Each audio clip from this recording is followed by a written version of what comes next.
What is up, guys? Welcome back to another episode of Project Boro, the podcast that, of course, I do with my friend Chris, who is here once again alongside me. And we are going to try and make this a monthly sort of roundup podcast that we do at the start or end of every single month. And, well, what better time to have a little stop, have a little breather, and look back at the recent month of January, because not only is there a lot to talk about when it comes to Boro's form, but we've also got the entirety of January to discuss, where it was a lot busier than I think any of us suspected it would be. So, Chris, thank you for joining me once again on what is now going to be a regular thing. So thanks for allowing me to drag you on here on a monthly basis.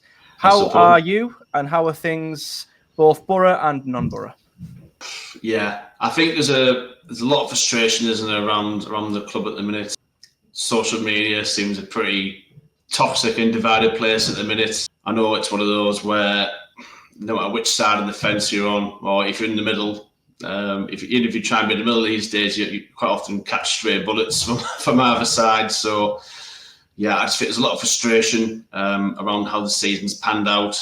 Wasn't quite how many of us would hoped it would go.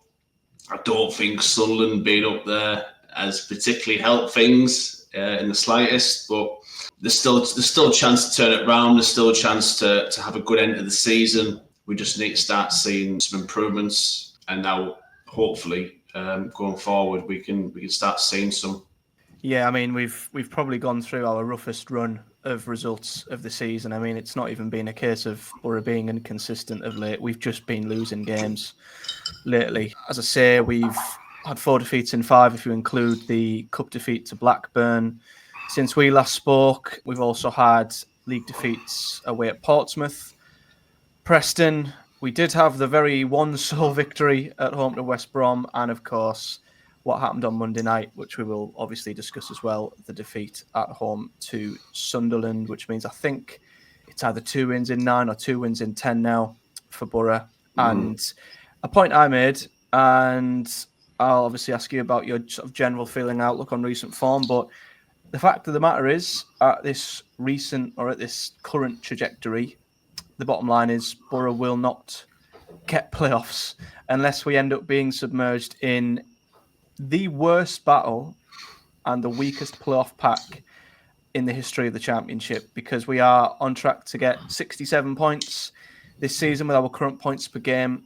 No side has ever reached the playoffs with 67 points. One team has, which was Leicester in 2013. I think they got 68. And 2 have had 69. Sunderland were one of them, who joined us in the playoffs a few seasons back. So the bottom line is, mate, if this continues, we're not going to get there. However, since the other night, West Brom lost, Blackburn lost, Coventry lost. I mean, just talk to me about the state of play in the Championship and the playoff race at the moment. Is it going to be a case of Boro stumbling in there, or is the current trajectory of points something that is starting to become a serious worry for you? Well, I think it's what we've discussed in all our videos so far is about margin for error, banking points, and that sort of stuff. And I remember at the start of the season when we were pointing out, hang on a minute, dropping points at home to Preston, dropping points at home at Portsmouth, losing at Watford, having been 1-0 up with 10 minutes to go, losing at home at Bristol City, tossing a 2-goal lead away, and we had a penalty to make it 4-1 at Norwich. That this was going to come back to bite us, and at the time it was, you're being negative, you're being this, you're being that, sort of wet in the bed. We've got this, 3/4 of the season left, there's half a season left, there's this amount of games left.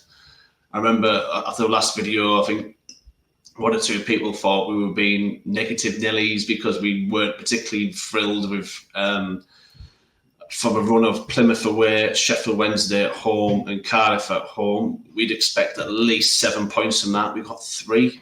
And the thing is as well, when we looked ahead and thought, okay, let's look at the next block of games and how many points we think we'll get, what we actually predicted was better than we ended up with considerably, because I looked at Portsmouth and I thought, okay, we'll get a point there.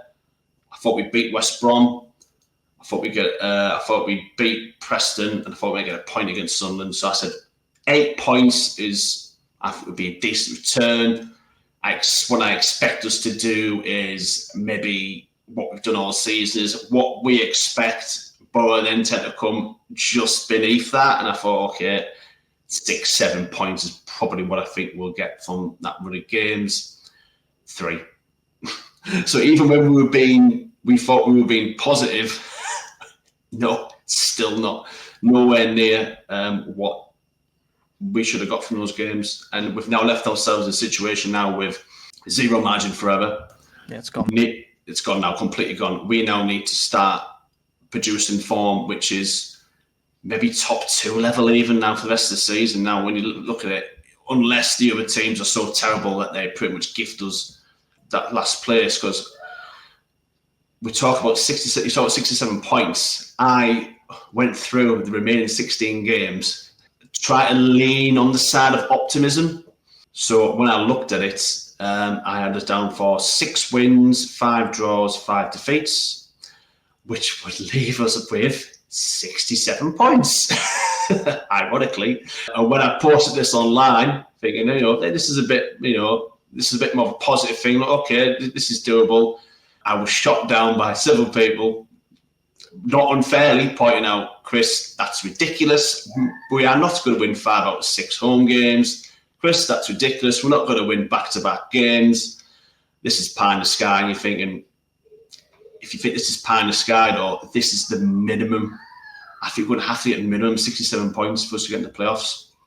I'm not saying we're not going to do it, but I'm saying it's not going to be as easy as people thought it was going to be. And, we were dismissed at the start of the season when we said, look, top 2 is pretty much gone after 10 games. People dismissed that. When we said, look, top 4 is probably the ceiling. And I don't think either of us thought that dropping out the playoffs was something that was going to happen. So, this isn't us saying, we were right about top 2, because we thought we'd be top 6 fairly comfortably.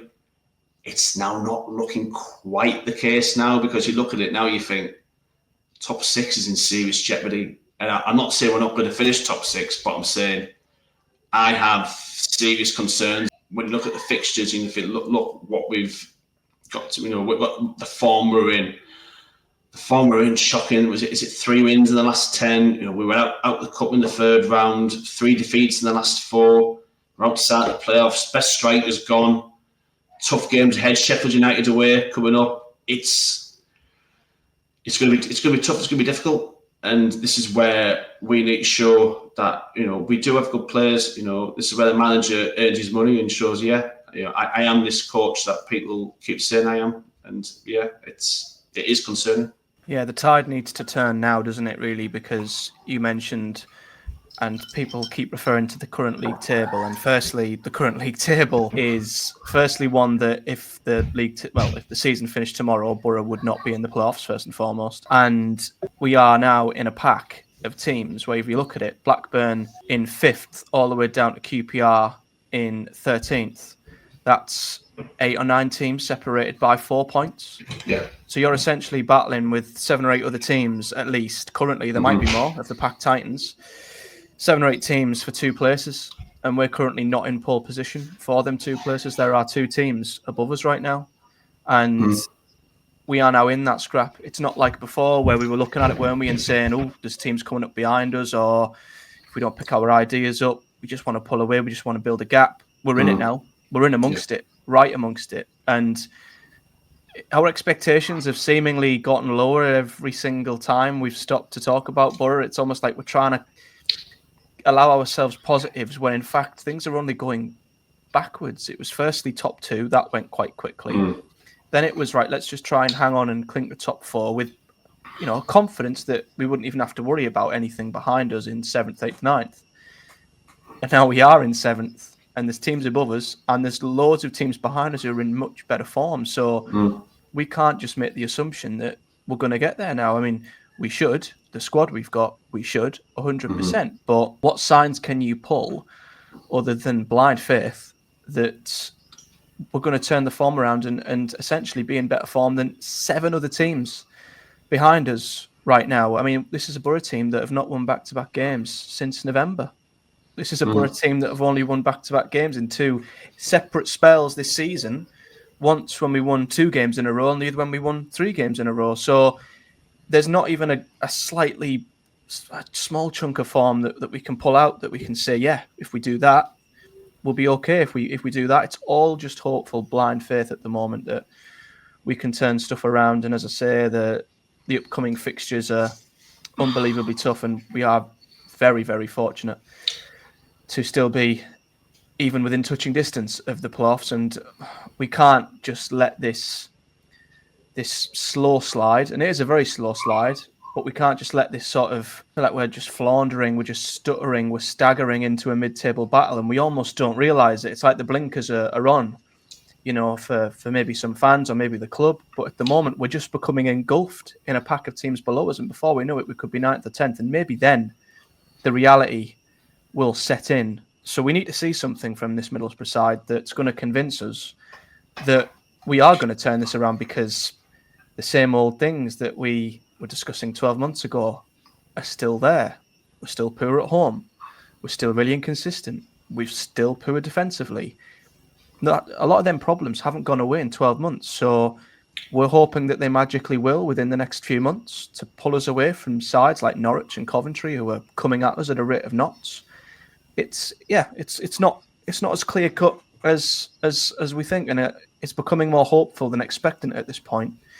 But in terms of the recent results, there is a similar theme that unfortunately we have to discuss, and that is Boro's defensive errors and the ability to beat ourselves, essentially. At Portsmouth, we conceded 2 really poor goals that were mostly just bad defending in terms of shape and setup and defenders making the wrong decisions. However, in the last 2 games, where we could have quite easily come out of them with 2 points if we'd have gotten a point at Preston, gotten a point on Monday, 2 points in them games without the horrendous mistake by Ayling, Rav and whoever else at Preston, and the mistake by Giles on Monday, we could have had 2 extra points, which would have us 5th right now. So I know we're going over all ground, but the defensive errors, the individual mistakes, how do you see it? Again, this has been going on for 12 months now. I know some of it isn't all the manager. You can't blame him for every single individual error. I think it is some of column A, some of column B. I think the players are just making inexplicably bad decisions out there, and part of it is they just are not good enough to play the way that Michael Carrick wants them to play. For me, as a coach, you need to put your players into the best situation possible for them to display their talents and what they're good at. It's quite clear to me that these players, how many times have we tried this now? Is it something like 8 goals from individual errors? Let's say half of them are down to playing out from the back. That's quite a lot of goals from when you look at the other teams up there who have conceded very few goals from individual errors. Leeds, it's the goalkeeper. Burnley, I don't think they've made any. Sunderland haven't made any. I can't remember off the top of my head, Sheffield United, but we make so many errors individually. A lot of it, I say, it's just these players can't play that way. So why do we insist on doing this? Because it's costing us goals week after week after week after week. Luke Aylin's taken a lot of stick. He didn't play well at all. But when I look at it, why are we asking someone of Luke Ayling's age and recent injuries? Why are we expecting him to play a high line in a team that where both fullbacks just charge forward like wing backs, 2 centre halves on the halfway line, where one ball just exposes them, and Luke Ayling just hasn't got the legs to chase back players like Lafay on Monday night. We just haven't got it. Why are we expecting George Edmondson to play like Gerard Piqué and play out from the back? And this isn't me having a go at playing out from the back. I'm not one of those people like, play out from the back, utter woke nonsense or that rubbish. I totally understand why. I understand why centre half, taking the goal kick, not the keeper, or open up the angles and all that sort of stuff, keeping the ball. I absolutely understand and get why managers want to do it. My issue is these players can't do it. We've seen time and time and time again, they cannot do it. And it's not just the goals we've seen. How many near misses have we had over the last year or so from players playing up from the back and making inexplicably bad decisions? And we made that many errors from not just clearing our line, like Dale Fry, Cardiff, rather than just booting it out, just sides it out, side foots it out, back of the net. Preston, you're not telling me what none of those players could have just put the laces through it. It must be something they've been taught to do to try and prioritise keeping the ball. You've done it that many times. It can't just be the players are deciding to do this. I noticed on Monday it was a little bit better. I noticed Travers played a lot of long balls on Monday night. I don't know if that was instruction or that's something that should have coached out of him over the coming weeks. I don't know. Maybe it's a change of tack from the coaching team. But we just have to stop making these errors. And there is only so many times that I can hear Michael Carrick in his press conferences say, we need to learn, we need to do better. It's been 12 months now. Literally 12 months. You could record one of his conversations or his interviews from last season. You could play it now and you wouldn't know the difference. Because it's the same issues. It's the home form, the defence, the consistency, the game management. Nothing seems to change, and I think that's what frustration is with a lot of fans. And people going, oh well, people just being negative and entitled, but it's one of those but it's the same thing. I defy anyone to not get annoyed about the same thing over a year. It's like training your dog, toilet training your dog over a year, and every other Saturday it just looks at you dead in the eye and wheezes on your carpet. And you're like, at some point, this must register with you that, but at what point is it going to register with these players? I just can't see when it will, because it hasn't so far. We've got Preston North End releasing videos, taking the piss out of us, out of our defending, because it's comical. If you're the manager, you get at Rockcliffe, get that on the big screen and say, look, this is what other... Well. This is one on their TikTok as well, of Giles' goal. Yeah. Actually, look, this is what other teams think here. At what point you're going to sort this out, but it just doesn't change at any point. I can't blame fans for being frustrated. If you're not frustrated, if you're happy, fair enough. You've got more patience than I have, but there comes a point where you have to say, "Come on, what's going on here?" Because, as I said, there's about a list of about 5 things now that were there last season and are there this season, and not a single one of them has been fixed. And I think if you could maybe say, right, okay, we fixed 2, possibly 3 of those, and so if we are making progress, I think you can maybe make an argument. But at the minute, because it looks like, again, there's a chance we might miss out on the playoffs again, and it's the same reasons that we're going to potentially miss out on them. That's why I think there's a lot of frustration around the fan base at the moment. Yeah, a good word you mentioned there is progress. I think regardless of whatever any fans' bias is towards the manager, against the manager, the style of play, or whatever, one thing you can't argue against is progress. And the fact that the same key errors, the same key issues are happening still. And even you look at the league position, I think we're only 3 points better off than where we were last season. And you look at the 2 squads, you compare our start to last season to this season. I mean, this season's start wasn't glowing, but it was better than what it was last season. But last season we pulled a run of 6 wins together. This team doesn't look like pulling two or three wins together at the moment. So I think when you put the squads relative to each other, this year's team with last year's team, we should be so much more than 3 points better off. And I think if fans could see that progress, they'd get behind the team. There'd be something to believe in. There'd be something to cling on to. At the moment, it's very hard to hang your hat on something you can say when you look at this Boro team and go, yeah, okay, I can see that. I can see progress there. I can hang my hat on that this is improving. But it's the same. And it's always a case of it's Carrick, it's the players, it's Woodgate, it's Woodgate, yeah. People like to point the finger at, it's his fault, it's his fault. For me, it's a collective. It's a collective. Carrick cannot legislate for some of the freak individual errors that have happened. Isaiah Jones, yeah. Jones's back pass, Giles against Sunderland. However, the amount of times we played ourselves into trouble against Sunderland on Monday night after we'd gone 1-up was absolutely crazy. And during that spell, and we'll get onto the Sunderland game because I think it deserves its own little section. But I just thought, you know what, we're under pressure. They've responded well.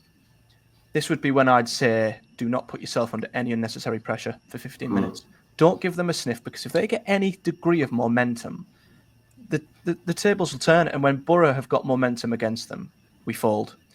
But we kept inviting pressure, trying to play out. Straight after we just scored and they were coming right back at us.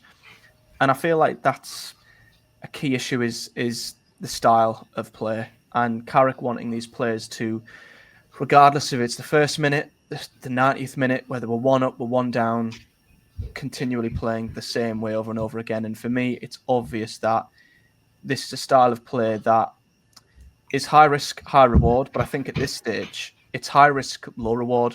I can't remember the last time we scored a brilliant goal playing out from the back and we played through a team really quickly, continuously, without giving it away three other times on 3 other occasions. I feel like for every time that this brilliant way of playing works, and don't get me wrong, when it works, it's mesmerising and we look great on the eye and you think, wow, what a football team we are. The problem is the number of errors we're making, the number of chances we're giving up, and the number of defensive errors we're making leading to goals is now far outweighing what we're doing at the other end. So we're putting ourselves in a position where we're either having to outscore the opposition, score 2, 3, 4, just to win a game, because we're giving up so much at the other end. We're leaving ourselves at an absolute disadvantage. We're leaving ourselves with a 1-goal deficit, a 2-goal deficit to make up. And I'm looking at Burnley, and their offensive numbers are atrocious, but they are third because they have a fantastic platform, a great defence, meaning they only have to score 1 goal to win a game. It could be a crap goal, it could be a penalty, doesn't matter. But we have to, it feels like, score 3, 4, 5 goals just to beat a team.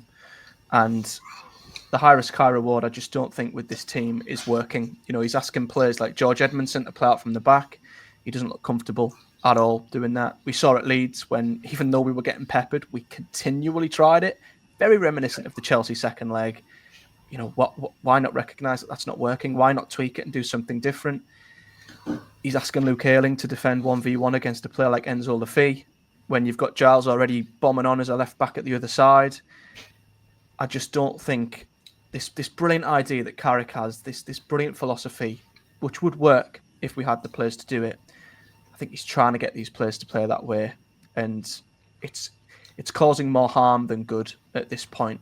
And you've made the point before, so I'll credit you with this. But if he had the money and the players that Leeds have, I think the balance would tip and we would start scoring and creating and doing what Leeds do, which is we would just start railroading teams a lot more often than we do have defensive mishaps and throwing chances and points away. But at the minute, the scales are way too much in favour of us giving away chances and not doing enough at the other end. So is there anything you think can be done within this current style of play to tip the balance back in the favour of being just solid at the back and giving ourselves the best opportunity of winning games? Or do you feel like just with this team, with this style, it's only going to result in a continuation of what we've seen already for 12 months plus?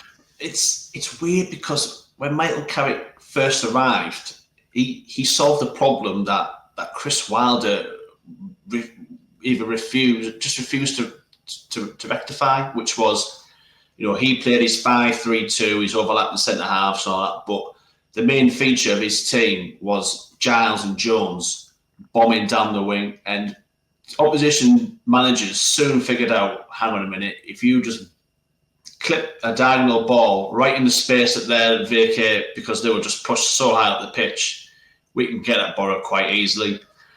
And he would, when it worked, I think what that team was as solid as a team as I've seen. I remember us going to Man U away. I remember we played Tottenham at home. We played Chelsea at home.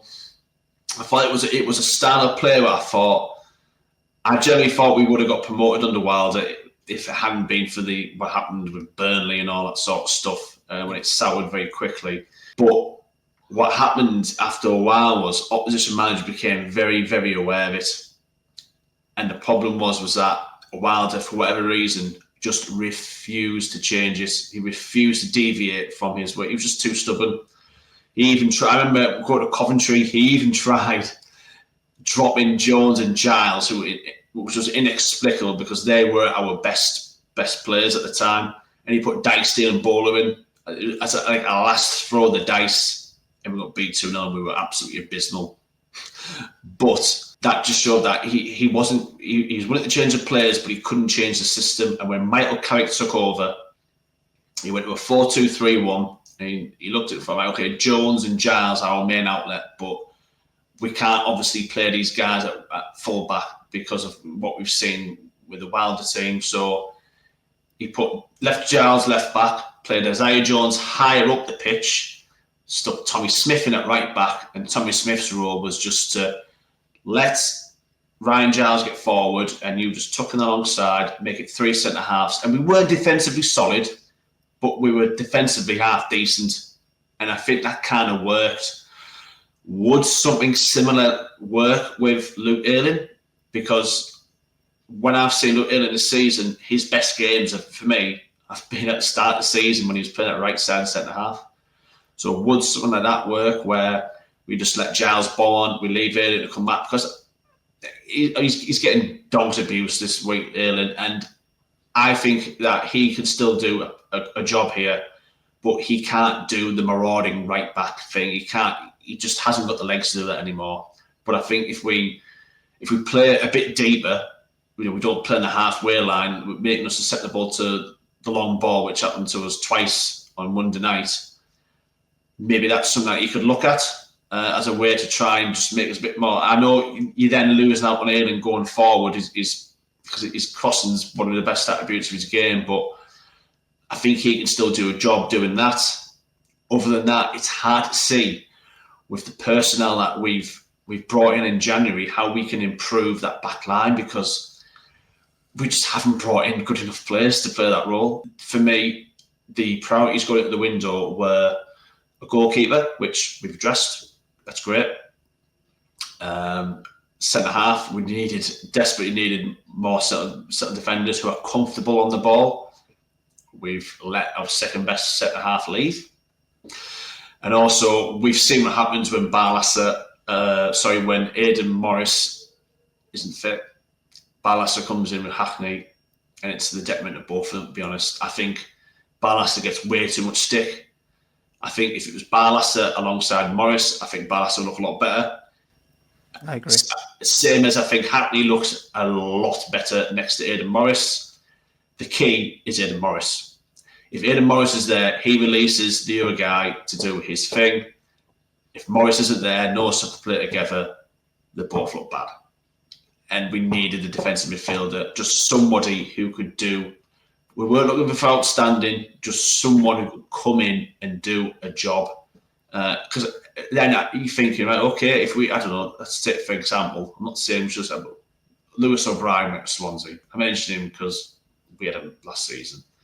You get some like that in, you could maybe play him alongside Morris, and you can play Hackney in the 10, because at the minute, Azaz, as much as I like Azaz, he just isn't on it at the minute, is he?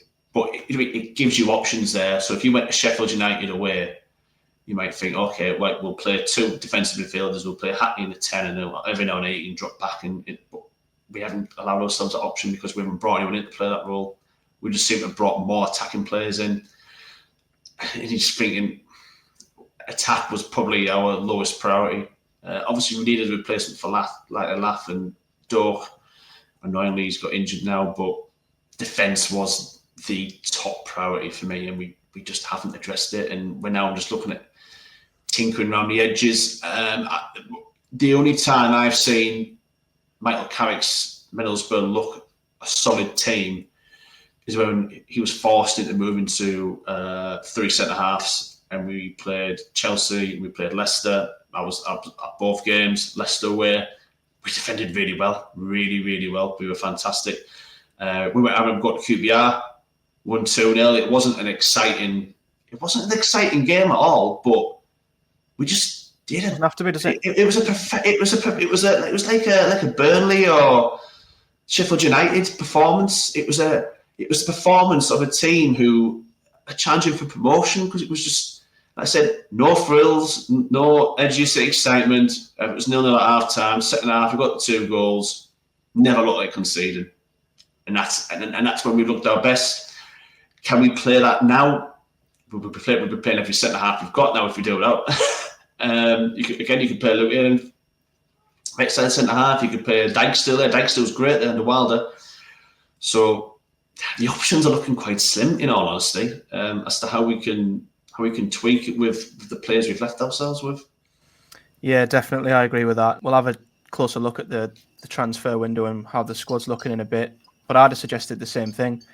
I think for me, I would definitely, if you're going to have Giles running as, committing himself forward down the left-hand side, the fact we've done this previously and successfully, I'm very surprised he's got Erling doing the same thing on the right-hand side. I think just given Erling's limited ability now and the decline clearly in his ability to be that sort of wing-back, attacking full-back who can run up and down the line constantly now, it's just not going to work. So I'm very surprised we haven't leaned more into what we did previously with Tommy Smith and have Erling dropping into a back three and Giles bombing forward, because as you say, when you've got the two full-backs so far forward, you're so exposed. I mean, we saw it against Preston, didn't we, for their first goal. Fry, all it took was Fry stepping in.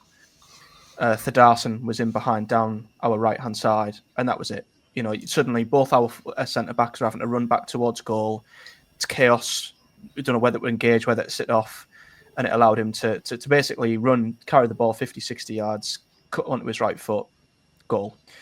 And that's because we've just leaving so much space down the sides. I mean, against Plymouth earlier in the season, we were getting done down the sides continuously, and it's an obvious issue. And I would either drop to a back three with Giles bombing on, or as you say, I've always thought Boro looked better as a back five or a back three, because you make a great point, and it's something that has been mentioned a lot in the world of Boro recently, and it's always easy to look back at better times when you're struggling. But I there's been a lot of talk about Karanka's Boro, and some people have rewrote history and said that it was a boring team. They wouldn't want that. When under Karanka we had some fantastic games, but there was such a good balance there because it was a team that was first and foremost solid. And as much as I love Carrick. I think he's gave us some great football. He's gave us some great games and some of the best football I've ever seen. But that can only take you so far. And we need to be a winning team. We can't just be a flashy flair, nice on the eye team. We need to also be able to be gritty, to be robust, to be resilient. And I'm looking at Sheffield United. I'm looking at the teams at the top.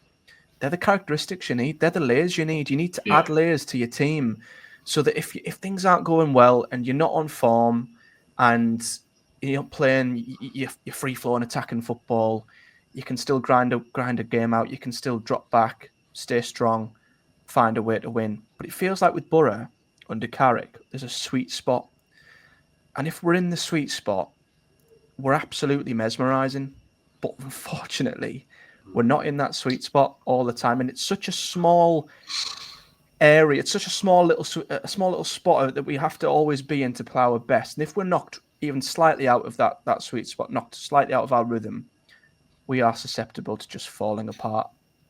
So if we might have a good 30 minutes like we did against Sunderland, sweet spot, we were great, but then once we're knocked out of it and we're forced to defend backs against the wall for 20-30 minutes, we're all over the place. Passes are going astray, we can't play out from the back, tempo's gone completely. And then if we're getting absolutely, dominated, we could drop 2 or 3 goals like we did against Sheffield Wednesday, for example. And that's the issue. We're not a team that can win in different ways. We're not a team who can recognise, right, we're not going to win playing our way. So let's win playing a different way. Let's grind it out. Let's be solid. If we can't win, let's get a point. It's like one way or the highway. Yeah. And when that one way doesn't work, it kind of crumbles and falls apart. So I'd just love a team that would sacrifice that little bit of attacking flair or whatever it was, just to add that little bit of grit, that reassurance that if this team's not on it today, we're still going to be fine. But now I go at the Riverside and I think, man, if we're not on it today, anything can happen. And unfortunately, to be a promotion-winning team, you need a good defence. I mentioned Burnley. I'll go back to them. they're a mid-table offensive side at best, but they're third. They're third, and they're known for being boring and awful. And I'm sure the fans hate the football and have had 10 0-0s or whatever, but they're third. I know perception's a thing, and I know their fans will probably be moaning. And if we were in their position, fans would still probably be calling it boring. But I'd rather be in their position than our position. And they're just, you need that defensive platform first and foremost for me. How many teams do you see score their way to promotion? You know, Ipswich might be an exception. Very few. Ipswich, that's it. How many teams do you see score their way into the playoffs and win the playoffs? It's always teams who are that little bit more solid. And until we add that to our game, again, it's you're more hopeful than expectant, and that kind of leads me on to Carrick. Is it a case where, again, I'm going back to that hopeful? You know, we're more hopeful than expectant that he will find a way, he will change it, because I feel like we are entering a bit of a crossroads at the moment. We're entering a pivotal part of the season where if another bad run of results comes and we drop a good few points away from the top 6, with the games ticking by, getting closer towards the season, we are reaching a bit of a tipping point with Carrick, aren't we? Whereas if top 6 isn't achieved this season, huge questions are going to be asked, aren't they? Yeah, I think if we manage to finish in the playoffs, I think he's got enough credit in the bank to go again next season. I think he'll be able to point to how he improves players in the training ground. Because I've no doubt on the training pitch, he's a top coach, because you see pretty much every player that comes to the football club has improved. Okay, the recruitment, the coaching improvement, and then selling players on as it's working for the club in terms of finances. So I think he'd have enough credit in the bank to go again. He could say, look, first season I got us in the playoffs. Second season, a lot of disruption with those players leaving, a lot of injuries. So I think, there's more than enough reasons last season why it didn't go right. I think if he was to get us in the playoffs this season, I think he'd be at a point of some mitigating circumstances, with injuries, so that why we didn't get promoted.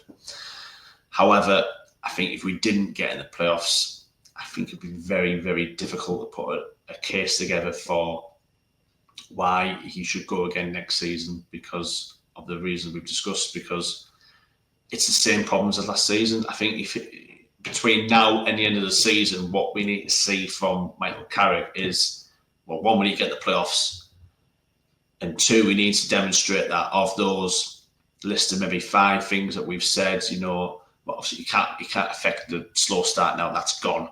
But the home form, the defence, the consistency, the game management, even if he can say, look, I've improved, between now and the end of the season, we've improved in half of those, and we've got the playoffs, I think the vast majority of fans will be more than happy to see him go again. But going back to what I was saying about Chris Wilder, when his system was totally, utterly sussed out, and no matter no matter what players he put in, it didn't work. What I'm quite interested in is that when he's come back at Sheffield United, he's no longer playing that system. He's now playing a 4-2-3-1, because he realised, that's been pretty much sussed out now. The overlapping centre halves, the marauding wing backs. Was it Baldock and Stevens when he was at Sheffield United? It was Giles and Jones when he was here. It's been sussed out now. And as a manager, you have to remember that there is 2 teams out there. It's not just you. It's and when the opposition team, as when oppositions know what you're going to do, how you're going to play, you have to evolve. You have to be able to adapt. You have to be able to change. I think this is the point we're at with Michael Carrick now. It's like, can you show us now how you're going to adapt and change things? Because it's quite clear what you're doing just isn't working. It's the same formation, the same system, little tweaks around the edges. I'm sure your colleagues in the breakdown will be far, far, far better than me at spotting the tactical insights and all that. Far better than me. So I'm sure there are little tweaks and changes, etc., that most fans don't see. But as a fan who sees most of the obvious things, I just don't. Even like the substitutions are often like for like. You don't often see, changes in shape. We don't go into a game and think, oh, well, we're playing three in midfield today, we're playing three back. You always know what the system's going to be, and if you're an opposition manager, it must be a dream at times to play Middlesbrough, because you're thinking, as a fan, I know if I was an opposition manager, straight away I'd be thinking, right, just ping balls over the heads of their fullbacks, and you get them at wide areas. Every time they try and play up from the back, just press them high, because they'll make a mistake. It was so easy to play against, and I'd like to see us. Yeah, again, I'm not against playing up from the back per se, but let's mix it up a little bit. Let's knock at the channels and stuff like that, and try and make it a bit different. I just think we're too predictable. We're too nice. Opposition teams just know what we're going to do now. I'd like to see, between now and the end of the season, I'd like to see Michael Carrick be more adaptable and shows he's got other ideas, because playing the way we're playing, I just don't see it working. We're relying on the players we've brought in to basically just outscore the opposition. I know people say, well, that's football, isn't it? Score more than your team. Yeah, but you have to have a little bit more tactical nous than that. And I've no doubt that for the attacking side of the game, I bet if you're an attacker in the Michael Carrick team, I bet it's a joy to play. But if you're a defender, you just hung out to dry every single week. It's not fair. It's not fair on them at times, I don't think, because like I said, I think they've been asked to do things that they can't do, and they end up just looking ridiculous doing it. Yeah, absolutely. I'd like to see him just add more layers to this team, because what we've got at the moment, as I say, there's so much good stuff. There's so much good stuff in this team right now. There's so many technically gifted footballers. We've got very capable defenders who I think, if they were just protected a little bit more, would look a lot stronger. I mean, the West Brom victory, the one, big positive to pull out the recent run. There was a period of that game where we were 1-up and they piled the pressure on second half. We withstood it. We limited them to big chances, killed the game off in the second half. So, that we can, if we just, because in that West Brom game, we dropped deeper.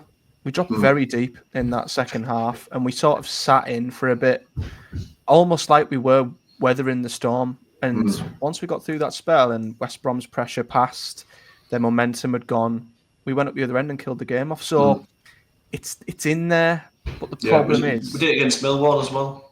Yeah, we did. It's in there, but it's recognizing when we need to do it, doing it at the right time, and not just going gung ho with this style of play. That it can work when Boro are playing in that sweet spot, as I say, but when we're not, okay, let's just sit in. Let's just wait until their momentum's passed, slow the game down, break it up, don't allow them to really get into their flow. And then we can go again. A game of football ebbs and flows both ways. But just try and take the sting out of their momentum until it'll be back. The wind will be back in our sails again, and we can go and do what we did against West Brom, and we can go and win the game. We can double our lead, win the game. And we talk about transfers. We talk about what we've left ourselves, and I mentioned a back three would be something I'd definitely go for.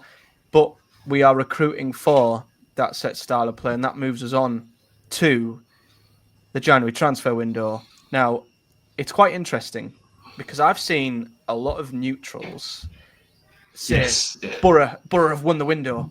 They've had the best window. Neutrals in the Championship. I've seen polls getting put out with numerous teams who've signed players, and who's had the best window? Boro got the most votes. There's fans who are going, "Oh my God, Boro have spent this. They've bought him."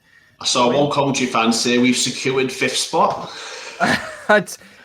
And I find that so fascinating because outside of the Boro bubble, I think they're just seeing fancy names. They're seeing great individuals, and they are great individuals. However, it's when you look at where Boro needed to strengthen and where we were perhaps okay, and that's when I think the full context of this transfer window comes to the fore. So we've had 6 senior incomings: Mark Travers, Ryan Giles, George Edmondson on a permanent, Morgan Whittaker, Samuel Illen Jr. and Kelechi Iheanacho. We've seen 7 senior players leave. Isaiah Jones went to Luton. Matt Clark went to Derby. Micah Hamilton's gone to Stockport. Alex Gilbert's gone to Charlton. Matthew Hoppy has gone to, I'll say Denmark, I can't remember the team. But he's finally left and he's out of Boro prison. And with Lath going to Atlanta, he might be joined in the MLS by Lucas Engel. I think the best way of sort of looking at this, because we could talk about individuals and we could go in depth on every individual forever. I think we're best breaking it up in terms of looking at the defence, the midfield, then the attack. So starting at the back and the back five, I guess you could call it, because I'm desperate for us to nail down a consistent back five. Yeah. I'm hoping we might, because we've not got many options. It should be easy to pick a back five. But in defence, we have signed Mark Travers. Engel's going out. Giles has come in. Clark's gone out. And no one's replaced him. So defensively, a huge area that Boro needed to, strengthen, definitely not get weaker. But we find ourselves, would you say, in a worse position overall? I know we've signed a fantastic goalkeeper, but we've only got 3 fit centre-halves. If everyone's fit, then it has improved, I guess, because Travers is better than any of the goalkeepers you've got. I've spent my last few summers down in sunny Bournemouth, so I know a few people down there. Was it their thoughts on him were you're getting an absolute gem there? Someone who at times this season their fans have wanted him in goal ahead of Kepa Arrizabalaga. So it's someone who they rate highly. They're glad it's only a loan because he's thought of well there.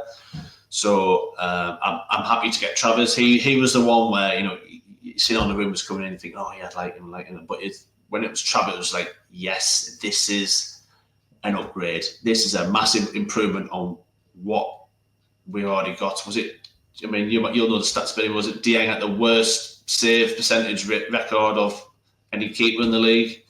Yeah, save percentage and goal prevention numbers were they were, if not bottom, they were in the bottom 3. Yeah. And obviously, he's made some really questionable errors. Obviously, the Portsmouth one where he inexplicably clad it to Clark. You had the Bristol City one where he passed to Hackney when he had 2 men on him. I questioned him for the Burnley goal at Turf Moor. I questioned him for the Leeds goal at Ellen Road, the first one with his body shape. So, yeah, put those together with the save percentage, nowhere near good enough. So, I applaud the recruitment team on the goalkeeper at least. I think we've done a good job there. We've got the best that we could have expected to get. We were never going to get him on a permanent. So that's where I think the use of the loan is a good one. Defence, it hasn't improved, has it? Let's be honest. Giles, he's a defender, but he isn't, is he? Let's be honest. Our system, he's not.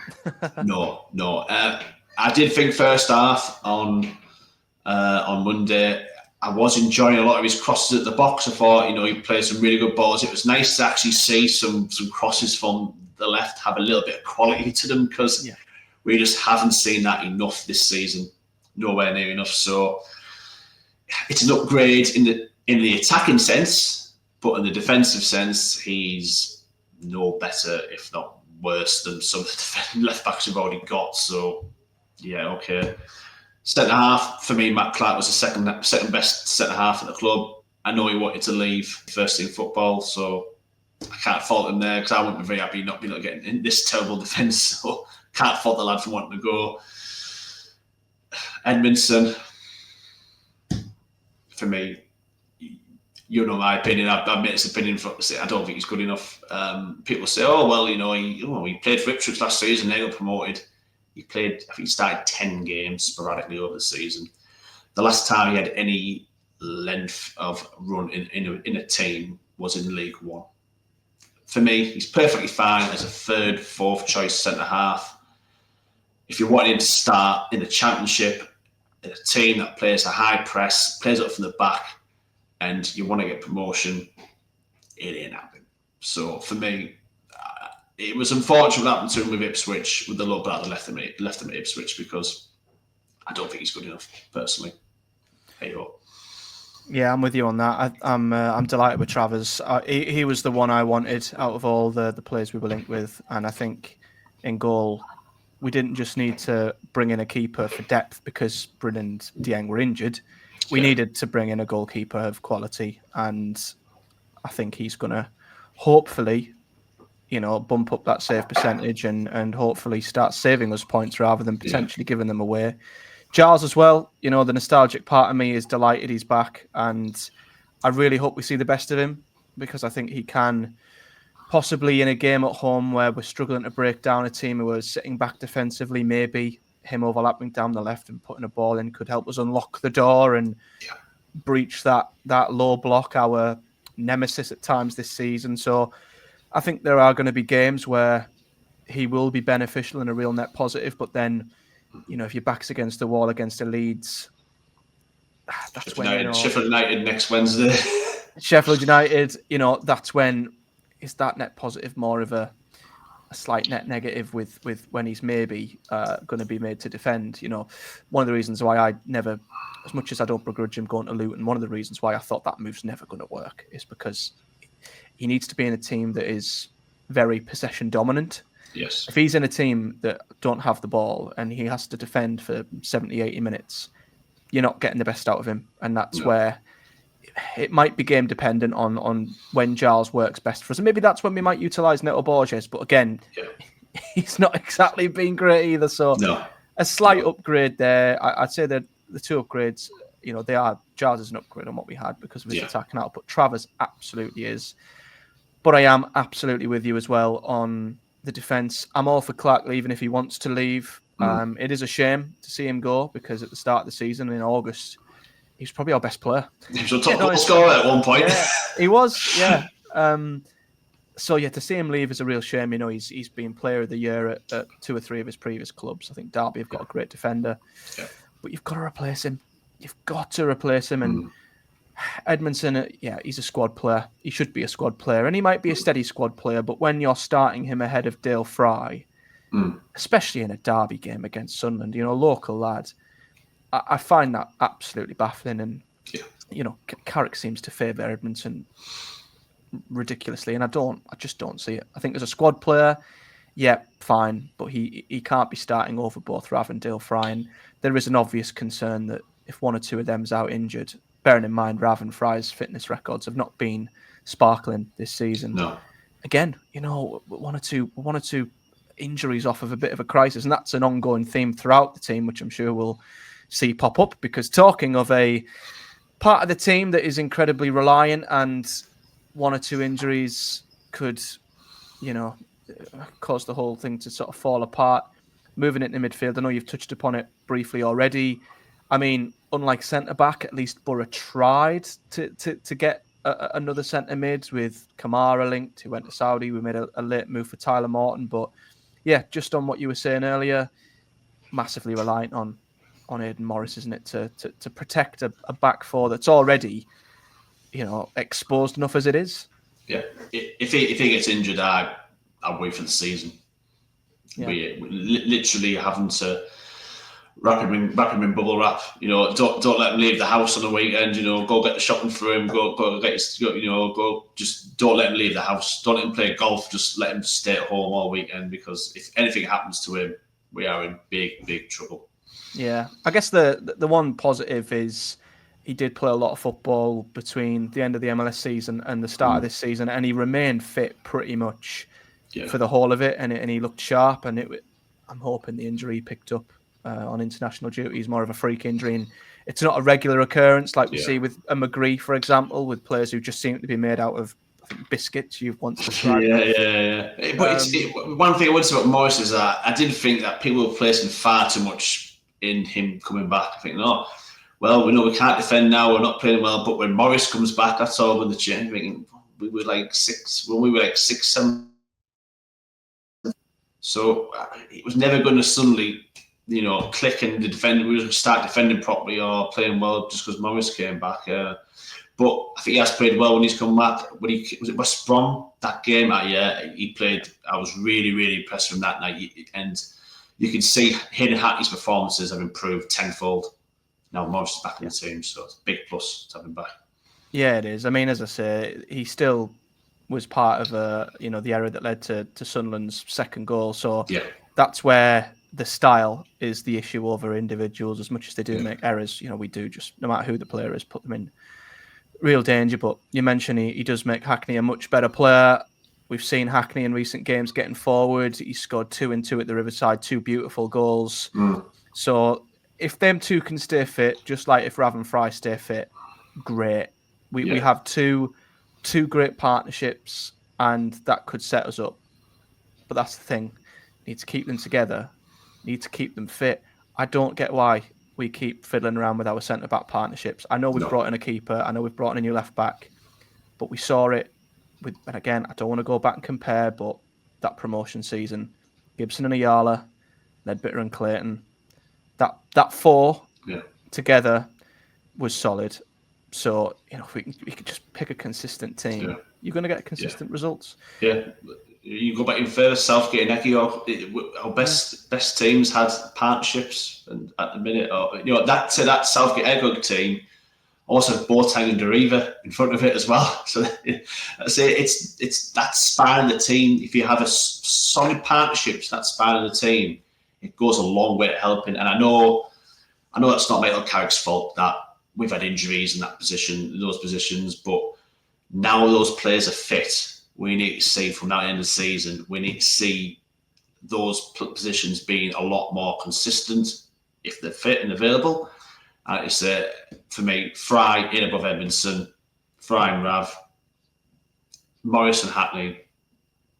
If we can, play them every week, because we need to see those relationships blossom.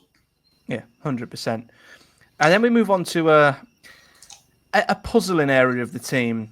Yes. Well, let's leave Iheanacho till last, because that and Lath going out is a discussion in itself. But very eye-catching individuals.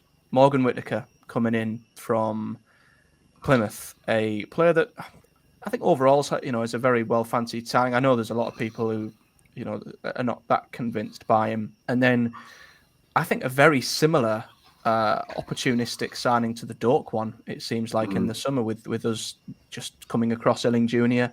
being available and sort of going, right, well, I'll have him then, we may as well. Yeah. That paired with, obviously, Hamilton going out, Gilbert going out. I guess Illing Jr. has upgraded Hamilton, who, needed to get game time. He needed to go out on loan. I'm all for that loan deal. Yeah. And I guess with McGree being injured all the time, Illing Jr. probably makes more sense than it did at the time. I guess as well, with Dork injured now, that answers where Whittaker's probably going to play. So they make more sense now when you look at what's happened going out the door with injuries. But again, it does still make the team look a little lopsided, doesn't it? Bringing in more attackers when we're already quite good going forward. I'd rather probably swap one of them attacking signings, and we'll have used it to bring in another centre-back. And kept Alex Gilbert and brought in a defender. Whittaker's a strange one where I am quite excited to see him, but I'm not massively convinced by him. I don't know. He played his best football alongside Finn Azaz. And a lot of Plymouth fans said when Azaz left, Whittaker's form just basically dropped off a cliff. Which, to be fair, he's playing in a team that's rubbish. A manager in Wayne Rooney was rubbish. So you can't really hold that against him, can you? That he dropped off a cliff when one of the main quality players in the team, the only quality players in the team, leaves. So I'm interested to see. I didn't think he did a great deal on Monday, but you can't judge him after one game. I think we need to see him over 3-4 games, see where we're going to play him. Is the plan to play him? So when Dork's going to be fit, who knows with injuries? We don't ever get accurate information on that, do we? Are we interested if Dork was fit? What would we be doing with Whittaker? Me too. We playing him 10? Would he be a sub? Would he? By all accounts, he's not be a striker. Can play left. Would we push Azaz left? Would Azaz be on the bench? Would Whittaker be on the bench? I don't know. So that's one it was puzzling to try and think where he was going to play. It was intriguing. We don't really have the answer because Dork's injured, annoyingly. So right side's where Whittaker's going to play, I think. Illing Jr., I must say, he's one of those signs where I was like, yeah, great.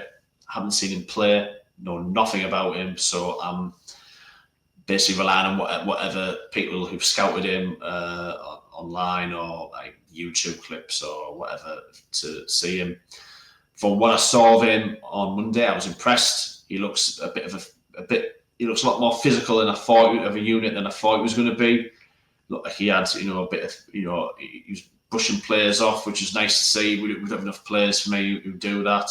We sit in the northeast corner, and we've seen some absolutely shocking corners this season from like sort of Zaz and Barlasser and the like. He took the best corner I've seen all season, so that's a massive, massive positive. That we've finally got someone who can take a half decent corner. So I'm excited to see him. I think he looks a good addition. That's it. I don't know anything about him. I saw people saying he plays on the left, he plays on the right. So but it seems to me that Bergzo has that left side sort of sewn up. I feel about Riley McGree. When Riley McGree's fit, for me, he's one of the best footballers at the club. But when's he fit? If he's never fit, you could be Lionel Messi, and if you're not fit, you're no good to us. So annoyingly, at the minute, we're waiting. I don't want to say time scale. Again, we don't hear much of injuries, so no time scale in coming back. So we don't know when McGree's fit. Where does he feature in all this? It's interesting, isn't it, to see where we're going to fit all these attacking players, but at least it gives us depth and options. Yeah, it's something we don't have, as we've mentioned, in midfield and defence. It probably looks better now because we've got so many players out. They just slot in seamlessly. But if you had McGree and Bergzorg on that left, Ilin Jr. is a third option there. Whittaker, what happens with Force and Dork if he was on the right-hand side? That's where you start wondering how all these players are going to fit in. But I think because of circumstances, Whittaker's going to have to play on the right-hand side.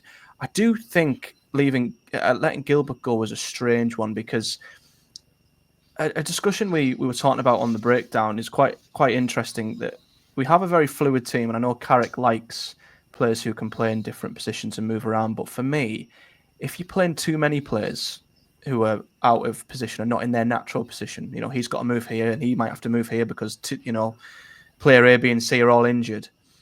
That's when you're getting into square pegs in round hole territory. So, the minute with Azaz, if his form isn't good enough, which it isn't at the moment, he's been anonymous for weeks. He was hooked before 60 minutes. He must have been bad on one tonight for having to make a sub before an hour. That's unheard of. Yeah, exactly. So if he's not playing well, we brought Whittaker in to central. So if that's the case and Dork's injured, do you put Force on the right? Ilin Jr. What do you do with him? Do you put him on the right? What about Bergzorg? I think if all these players can move around and chip in if so and so is injured, and you can make it work. But I feel like if two or three of them attacking players aren't in their natural position, we're just not going to function as well. So I don't know what's the best option if Azaz isn't cutting it, because when he's not playing well, I don't think Boro play that well. No. So without him firing, I thought Gilbert was a natural replacement. How many of these positions have natural replacements? I don't know if Whittaker's a natural number 10 who can slot in and be as effective as what Azaz is at his best. He's a different player to Dork. He likes to come inside instead of outside. So if we've got another player that can, stick to the touchline and go around the fullback, get at the fullback like Dork, don't know. Could Ilin Jr. be that player? Yes, but then who's depth for Bergzorg?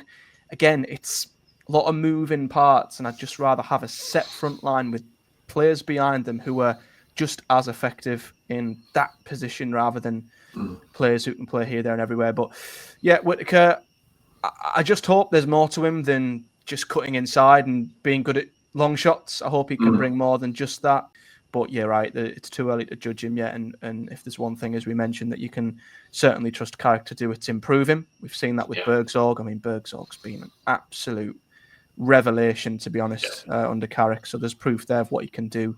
So I'm hoping that effect will happen with Whittaker, and I'm with you on Ilin Jr.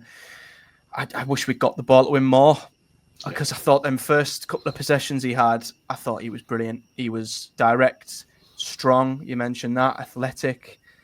He had the ball in some really tight areas. A couple of quick touches. He released the ball, kept possession. I'm excited by him. Really good cameo from Ilin Jr. So intrigued and excited, but still a little bit wary of how it's all going to work. And finally, I guess the big one. We've lost our number 9. We've lost our top goal scorer. Emmanuel Lath gone to the MLS for a record fee, and he's been replaced with Kelechi Iheanacho, which is a signing that has absolutely split opinion in Boro. Shock, something split opinion in the Boro fan base. Yeah. I've had some people say, wow, what a signing, this is incredible, what a player. And then there's others who are saying, he's lazy, he's this, he's that, he's past it. I am just on the fence. I really am not leaning one way or the other. I'm open to hopefully again see if Carrick can get the best out of him, but he's not had a great few seasons. I'm trying to not hang my opinion too much on what I'm hearing from Leicester fans, but it's hard not to at the same time. Yeah. But the big point for me is that if he is a backup second striker to Tommy Conway, I'm fine. I'm fine with that because Tommy Conway's goals per 90 is better than what Lath's was. Tommy Conway is just as good as Lath this season. He's been just as good. So if Conway can slot into the shoes and carry the load that Lath was carrying, and Iheanacho can chip in when required, he doesn't have to be the leading goal scorer. Iheanacho doesn't have to be the player that hits 15, 20 goals. If Conway can do the job, which he has been doing, I'm happy. The pressure's then taken off Iheanacho to come in and have this unbelievable effect. But if Conway's injured, that's when I'm a bit like, okay, can I trust Iheanacho to be the guy up front? So where do you stand on Lath leaving firstly, and then Iheanacho coming in, and how that might all work? Because it's big shoes to fill, isn't it? Yeah. Lath, it's a frustrating one. Some people say, "Oh yeah, fantastic, great business for the club." We're following the Brighton and the Brentford model. Why isn't everyone thrilled? Yeah, I understand it's big money for the football club. However, let's not pretend we're following the Brighton and the Brentford model, because those clubs did not sell their best players halfway through a promotion chasing season. They just didn't. Brighton would not sell Neil Maupay in January or anything like that, or Pascal Gross or anyone like that. I can't think of who their team was at the time, but they didn't sell their top players in January. So we've done it 2 seasons in a row now. We sold Rodgers last season and we sold Lath this season. So I understand from the football club, the individual circumstances, we thinking, all right, Rodgers, Birmingham lad, Villa coming through, we've made a profit on him. Lath, okay, his agent was playing up, he wanted the move. Yeah, I can see it, but at some point, we can't keep doing this. We can't keep letting top players go in January. I understand letting the likes of Isaiah Jones go, like squad players and stuff like that, but we can't if we don't go up this season, we can't keep doing this. We can't keep letting players go in January because other clubs simply don't do this if they want to get promotion. There comes a point where you have to say, we're going to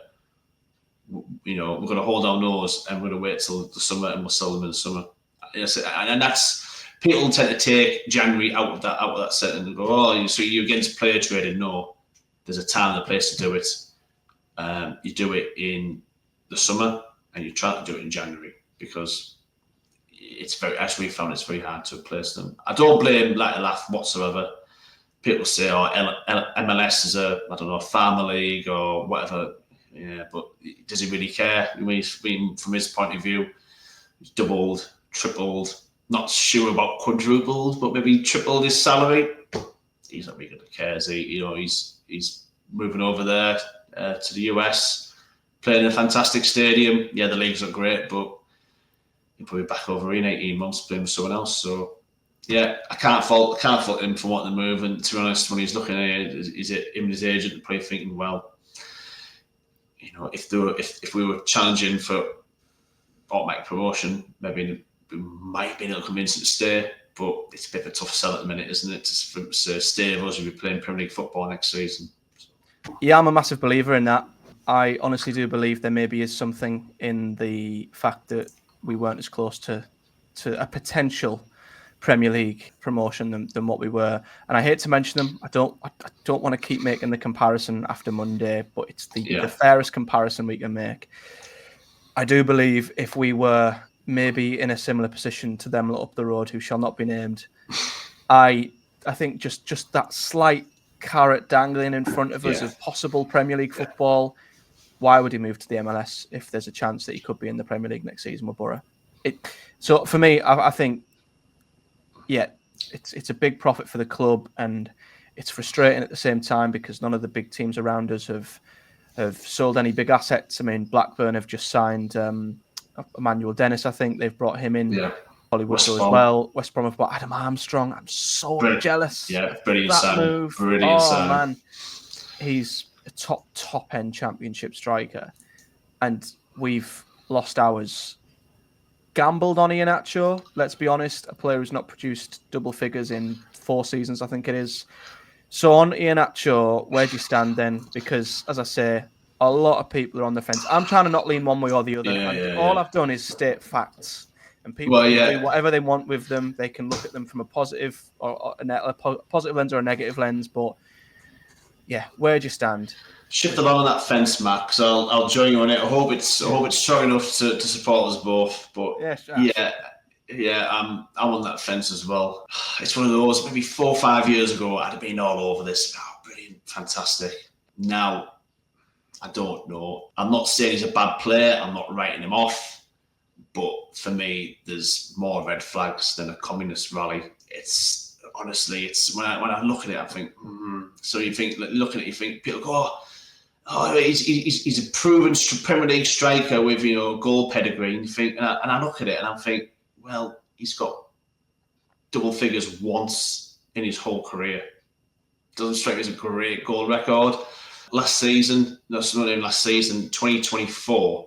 His total minutes for club and country equaled around 9.5 matches. 9.5 games the whole of 2024. That not great for me. When I've spoke to Leicester season ticket holder that I know, dropped them a message. What do you think about Iheanacho? Less than flattering, should we say? I mean, it was like, well, in the Championship, he couldn't get ahead of 37-year-old Vardy, and when Vardy didn't play, he couldn't get ahead of Patterson Daka, who their fans, I can't judge him, don't rate Daka. So I think they're just saying that in his best season, he got, I think it was 12 goals in the Premier League? And that was in a pair with Jimmy Vardy. And funny enough, I remember that season because he did very well in the FPL team for me. And it was him and Vardy alongside each other. So it looks like he's much better in a pair, which we don't play. No. We play a sole striker. So there's concerns about his fitness. There's concerns about his goal record's not particularly fantastic. There's concerns whether he's got the attributes to play that lone striker role. So I think a lot of people are just going off name recognition. Oh, Iheanacho, he's played for Man City, played for Leicester, fantastic. On the other hand, he was at Leicester for a long time in the Premier League. He's went to Seville. He's clearly not a bad player. It's just whether he's the right fit for us, and and his fitness record is a concern when we have so many players already who we struggle to keep fit. Again, I'm not writing the lad off, but it's only that they are just facts. That's just the reality of the player we've signed. So, like you, if we can play, if he's back up to Tommy Conway, I'm not really concerned. But if Tommy Conway was to get injured and we were relying on Iheanacho, I would be slightly concerned that his fitness record's not fantastic. And is he really suited to playing that lone striker? Not really convinced. It's one of those, though, where up until this window, I've always spoke very, very highly of Kim Scott. Never questioned many of his signings, even the ones I hadn't heard of. It's like, Kim Scott's scouted him, so I'm happy for that. So for me, with Iheanacho, I'm on the fence. I'm not convinced. However, if Scott signed him, they've obviously done the homework. I'm happy to give him a chance and see how he does. Yeah, me too. I'm massively in, trusting the recruitment team. They're probably the area of the club I trust the most. So if they've seen him as a target that will fit, then I'm sure that I'm sure that he will. And any attitude problems or whatever, we thought that would be the case with Bergsorg and Conway, and they've both been fantastic. So Yeah. I'm sure they're bringing in the right characters, and I really hope he does well. Like you, if Conway stays fit, I don't think the drop-off's as big. However, if he's made to be the starting striker week in, week out in a schedule as rough as the Championship, that's when the drop-off might come about.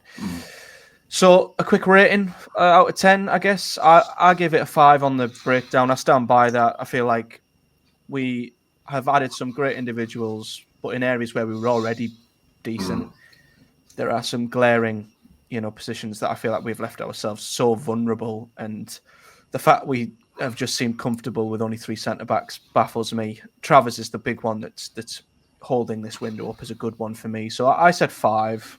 Where are you on that scale? 5.5. Yeah, I said Travers is the big one. And that rating is not me saying the individual players we've signed are not good players. No. As we said, they're all good players. It's just, I don't necessarily think some of them are what we needed. What we needed was, we needed ideally a right back, a centre half. Right back's a good point. Goalkeeper, got that, tick that box. And a defensive midfielder just to take the pressure off Morris, and to only end up with a goalkeeper from that. A bit disappointing. That's it. Left back, I'd rather have signed a more defensive-minded left back, but Giles, I understand why we've signed him. I don't necessarily think Ryan Giles is someone that you should bring into a defence that can't defend, but we're just, he is going to improve us going forward. Like you said, low blocks, especially situations at home. So yeah, I can see the upside to him. So yeah. Yeah. You make a good point on right back actually, with Luke Ayling being the only fit right back we've got at the moment. I mean, that is another position where, if he's injured, I don't want Rav going out there. Rav's a fantastic centre back. I want him playing centre back. I don't want to have to move him out. And if you move Rav out, you've only got Edmondson, and then we've got no centre backs, and that's what I mean. Once the dominoes fall in certain positions, that's it. So here's hoping we can do something we've not done very often, and that's keep our best 11 fit.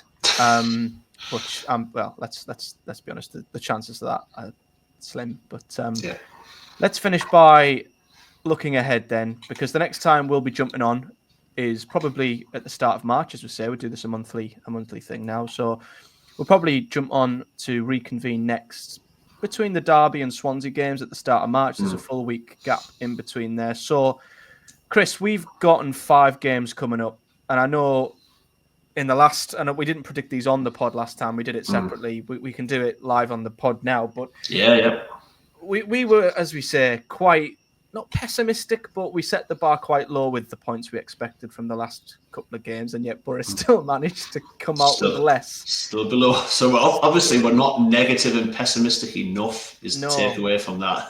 Clearly not.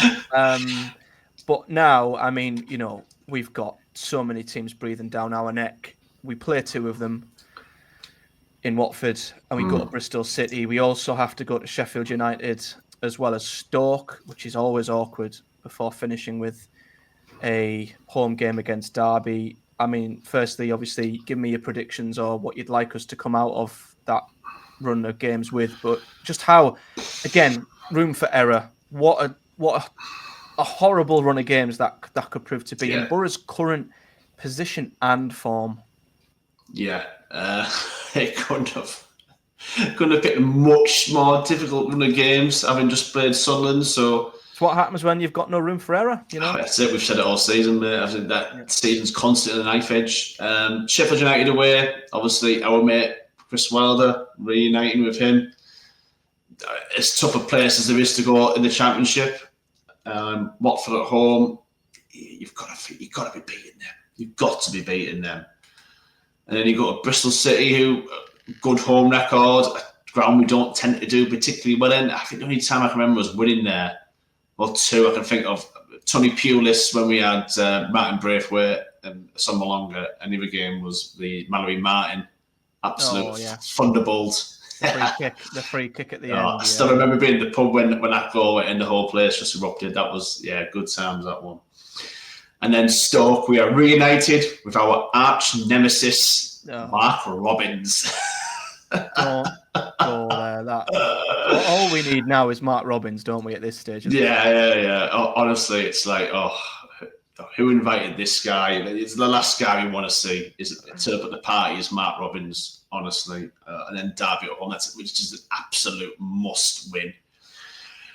If I'm looking at this, trying to predict it, with. I'm going to note down your predictions as you go. Yeah, go on. We have with realism, but I'm going to lean towards optimism, as I always try and do. But obviously, I shot myself in the foot last time doing that because I just wasn't realistic enough. Obviously, Sheffield United away. Let's just go for a defeat there. Unfortunately, you're going to be there. Yeah, I'll be there. Was it next week? Yeah, I'm obviously a glutton for punishment, Anna. Watford at home, 3 points, absolute must. Bristol City away on the Friday night. You know what? I'm gonna lean optimistic. I'm gonna go for us to win back-to-back games. You're joking. Yeah, I know. What is going on here? What is going on? Stoke. It's Mark Robbins, isn't it? He's got our number. It's Mark Robbins. Shall I go draw? Yeah, we'll draw. Derby. Yeah, let's go for it. Yeah, have to beat them. Absolutely have to beat them. So yeah, there you go. That's my realistic stroke leading optimistic predictions for the next few games. So you've got a loss at Sheffield United, you've got a win Watford and Bristol City, a draw at Stoke and a win. So 3 wins from 5. That sounds a lot more optimistic than it seems. But the thing is though, is that it's like, I think Coventry won 4 or 5 in a row or something. It's like 4 in a row until they were beaten by Leeds. Yeah, and we saw Millwall win something like 6 in a row. This is what teams who want to go up. These are normal runs of games for teams, and Blackburn done it as well. And it's telling that we're looking at 3 games from 5 as Boran's thinking, it's a little bit too rich for my blood. That 3 wins out of 5. Well, steady on there.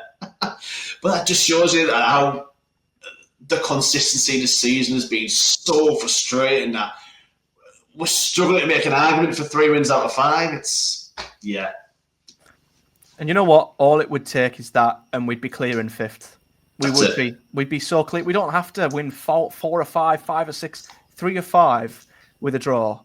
Yeah. I think we'd see us in 5th. And it would just lift the whole mood around the club. Like, so if winning Watford and Derby, 2 whole wins in a row. Who would have thought it? Things would be starting to just feel a lot better. It would just lift the mood, because the mood at the minute is just flat, really, really flat. So yeah, I can't. I'm not saying we can't get results at Sheffield United, but I'd be lying if I said that I'm expecting us to get anything from there. Like I said, I'll be there. So I'm hoping I'm totally wrong, and we see a performance similar to what we saw under Michael Carrick when we last went there and won 3-1. So hopefully, I'm hoping to see a similar performance. Hull went there, won 3-0 a couple of weeks back. So they're not impenetrable, but it's going to be a really tough game. Yeah. So 10 points from 5. That's promotion form. 2 points a game there. Well, hey, Boro are back, baby. Yeah, we certainly are. I'm similar, realistic, slightly optimistic, but not quite as optimistic as you. So I've gone with a defeat to Sheffield United, unfortunately, but I have got us to beat Watford. Mm-hmm. I've got us to draw at Bristol City, just because they're a very good home team, and under the lights could work for both teams, or one or the other. We don't know. Yeah. Stoke away, I've got a draw as well. Mark Robbins and Stoke away, just cold Tuesday night as well. Oh God, I'm going to change it to a defeat. No, I'll stick to a draw, and then if we don't beat Derby at home, we may as well just go bags and not bother coming back. So 10 points for you, 8 points for me. And I think if it was 8 or 10 points, I think we'd both be, either one of those, we'd be happy with that. It's like it'll be, let's say, an improvement on what we've seen previously. Massive improvement, yeah. I mean, Just jumping in mid-pod during the edit to let you guys know that post-recording, Chris realised that he's actually on holiday at the start of March. Therefore, we won't be able to round up the next block of games and do another big roundup pod until more towards the middle of March instead. And with there being an international break at that time, we're going to extend the group of games we've predicted, and we'll be back to do a proper big pod in the March international break around the 21st of March between the Luton and Oxford games. So we've added the 3 games extra onto that to our predictions. So any YouTube viewers will see the chart on screen with all the predictions that we have added. So along with the 5 games we've already predicted, we've added the Swansea game, QPR and Luton games to that. Chris has predicted that we'll win away at Swansea, draw at home to QPR and lose away to Luton. I've predicted that we'll win at Swansea, draw at home to QPR and also draw away to Luton. Meaning from the next block of 8, Chris has predicted we'll pick up 14 points. I've predicted we'll pick up 13 points. And as I say, we'll be back to see if them predictions ring true at some point in the March international break. Right now, I mean, recently we've had, 4 points from 5? That's not even a point a game. I mean, it's awful. It's awful form, really. Yeah. So that either way, it'd be a huge lift. But yeah, we will be back. I'm hoping we'll come back and one of our predictions are true. Or maybe Boro surpass both of us. Fingers crossed, because the last 2 times we've reconvened, we've been saying the same thing over and over. So fingers crossed, mate. We're back in at the start of March with only 2 months to go in a much better position and a much more positive position than we are right now. But thanks for joining me, as always, bud. It was a pleasure. And for anyone watching or listening, of course, if you're watching on YouTube, do hit a like on the video and subscribe. Obviously, I do Project Boro videos for every game, previewing and reviewing every game that Boro play in the league. And I will be back probably Sunday, Monday, depending on when this goes up, to look ahead to the game against Sheffield United. And if you want to listen to this over on your podcast providers, which is probably easier to do with it being longer, there are links so you can check this out on Spotify or whatever chosen podcast provider you wish. But until the next one, thank you so much for watching. Thanks for joining me again, Chris. And we'll see you next time.